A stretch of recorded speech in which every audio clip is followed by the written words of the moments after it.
Magandang araw ho sa inyong lahat mga kapatid. Pag-usapan natin itong Afghan refugees na nandito na ho ngayon sa Pilipinas. Kasi, noong nakarang taon, isa ho sa naging mainit na usapin itong mga Afghan refugees na kesyo, ito yung mga terorista, di ba? At papapasukin sa Pilipinas, baka hindi natin mamalayan, hindi natin mabantayan, kabum dito, kabum doon. Ganon. Ganon yung mga ataking ginawa nila. Pero gaya nga ho ng tanong ng isa kanina, ito hong mga to ay mga mga asylum seekers sa Amerika. Sana all.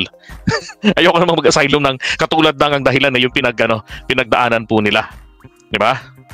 Kasi tama ho kayo.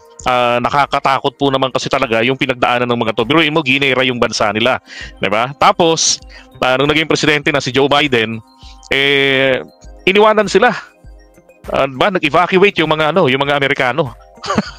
Iniwanan. So itong mga Afghans, ang problema, papatayin sila ng mga anong pangalan ng grupo na yun? Nasa dulo ng dila ko eh. No. Yung mga kalimutan ko talaga yung pangalan, nasa dulo ng dila ko eh. Baka alam niyo, paki-comment po.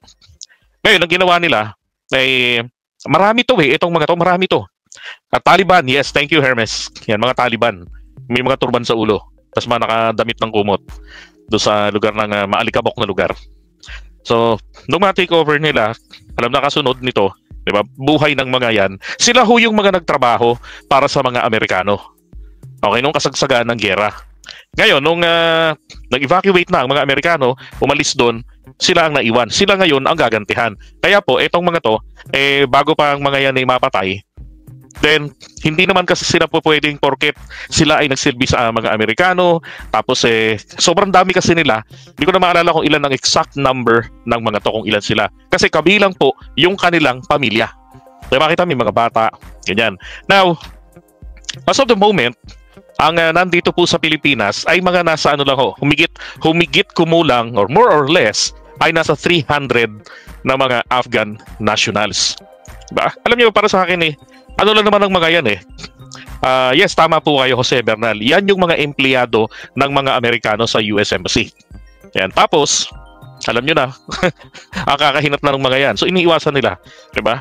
Mabuti nga, katulad ng ginawa ng Amerika sa Vietnam, diba? Na pati sa Israel, diba? Na tinulungan nila. Ngayon, marami hong mga kababayan natin, hindi, kukunti lang naman pala. Yung mga taong, sabi ko kanina, nung nire-review ko na naman tong content na to, because tatalakay na natin to dati, ilang buwan na nakaraan ino-oppose ito, lalo na nung kampo ng mga DDS. Diba? Pero hindi nila naisip, ang Pilipinas, diyan nga po tayo nakilala na sa pagiging, tawag dito, matulungin, very hospitable ang mga Pilipino. Diba? Actually, hindi naman po ito yung hindi naman po ito yung una. Sabi ni Lester. Member din ba sila ng Taliban ni Bin Laden? Hindi po. Sila nga yung alam mo yung mga Taliban, ito yung mga kalaban ng mga Amerikano. Ngayon, etong mga to, yung mga nagtrabaho, mga naging empleyado sa American Embassy. Ngayon, para hindi sila gantihan at pagbunto na ng galit ng mga Taliban, then mga sila ng lumipat na, likas na sila doon na maninirahan sa bansa na kanilang pinaglingkuran. Mahigpit ang immigration law ng Amerika. So hindi pwede yung palakasan na lang na nagtrabaho sa atin yan dati. And technically, ang mga American embassies ay extension ng ating teritoryo. And therefore, papasukin na natin sila ng ganun-ganun. Hindi ho. May mga proseso sila. At dahil nga sa madami, hindi naman nila tinigil yung pagpaprocess niyan Kaya lang yung mga ibang naiiwanan ng panahon, diba? So, hinano nila na i-extract na nila kung saang bansa yan na nakapwesto, and then, pansamantala rito sa Pilipinas, ang itatagal naman nila 2 buwan lang naman That's right. Friendly country tayo. Diba? 2 buwan lang, 60 days lang sila rito na magtatagal. At saka, para naman dun po sa mga nagko-komento na itong mga Vietnamese na to, itong mga Afghans na to, may nakita ko sa kaninang umaga, sabi, bakit natin sila tatanggapin pa o bakit pa natin sila tinanggap? Marami nga tayong mga kababayan, mga Pilipino, mga hirap sa buhay. Sabi ko, nakakalungkot naman, may mga kababayan tayong gano'n. Bakit mo ipagdadamot? Yan na lang, wala namang giyerang dala sila rito. Di ba? At imposible naman na tayo tawag dito, gantihan ng mga Taliban, ng mga Afghans. Dahil lamang dyan. Alam niyo, pagkaayaw talaga, maraming pwedeng sabihin di ba? Pero, polisiya na ng ating bansa yan na tumulong. Di ba? Naalala ninyo ito. ito yung mga Vietnamese boat people, di ba? So sabi nga rin sa noong 1975 hanggang 1995, umabot daw po ng 2 milyon. And according to reports, a number of boats were docked on the shores of the northern Philippines. These boat people were originally retrieved by fishermen and families residing along the coast of Bataan. So kinukuha na sila. Meron pa napunta niya sa Palawan eh. Thousands of refugees were received in Bataan and Puerto Princesa who lived in the processing centers. There was a camp installed in 1980, but had closed in the early 90s when the influx of refugees decreased. Meanwhile, the Philippine First Asylum Center, or PFAC, located in Puerto Princesa, was instituted in 1979 by the Philippine government through the initiative of the Philippine Catholic Church. After some time, it was reassigned to a new location in Santa Lourdes. Okay? Yung sa Palawan na binigay nating lugar dyan, alam nyo, ang pangalan nito ay yung Vietville. Now, maraming mga Vietnamese na hindi na po nila ginusto pang makabalik pa ng bansa nila. So, ito yung naging second home nila at naging tirahan na rin nila dyan sa Palawan. Tapos, nagkaroon na sila, naging successful na sila, nagkaroon ng simbahan ng chapel pang Katoliko, Buddhist pagoda. So, meron sila mga restaurant, mga kainan dyan. So, namuhay na sila rito sa Pilipinas. Hindi naman nila tayo binulabog. Hindi rin naman tayo ginera ng mga Vietnamese. Kasi ang nangyari dun sa Vietnam, talo. Talo po, literal. Natalo ang Amerika dun po sa Vietnam. During US-Vietnam War. Nakialam ang Amerika dun sa labanan nila. Alam nyo, itong mga boat people na to, ito yung mga mga may dugong incheck. Yan.